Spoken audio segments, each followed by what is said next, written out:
nagtatanong sa akin kung advisable ba mag-abroad. Actually, kapag magpunta ka ng abroad, ay isang magandang desisyon yan. Marami kang pera kapag bumalik ka na sa Philippines. Pero may risk yan. Kung single ka pa, pwede ka talaga mag-abroad. Magtrabaho ka pa doon, o kaya mag-happy ka kung saan ka gusto magpunta hanggang sa masawa ka. Pero wag mo lang kalimutan mag-asawa, ha? Kapag may asawa ka naman at mga anak, mas advisable ko sa iyo na dito ka na lang sa Pilipinas magtrabaho.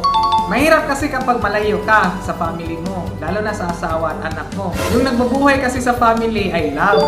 At yung tatlong ingredients sa love ay quality time, communication, at presensya. Ngayon, paano mo ma-demonstrate yung love mo sa family mo kung wala ka doon? Oh no! Siyempre naman, yung mga anak mo, hahanapin ka. Tapos, mamiss ka ng asawa mo. Tapos magsabi ka, Buskabs, hindi naman ganun. Ito, idol, hindi mo pa yan nakita. Pero ako, matagal ko na napanood yung episode na yan. What? Yung pagpunta mo ng abroad na maiwan yung family mo dito, ay first step na yan sa pagkaroon ng broken family. Oh no! Mahirap kasi yung LDR eh. Ang responsibility kasi sa isang ama ay mag-preside, mag-protect at mag-provide. Kung magpunta ka ng abroad, maka-provide ka. Sure yan. Pero paano ka mag-protect at mag-preside sa family mo kung wala ka dyan?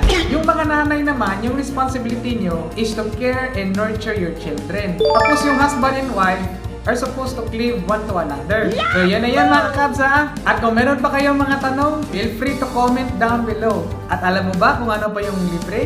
Mag-subscribe ka sa aking page. Sige na, libre lang naman yung subscription eh. Please!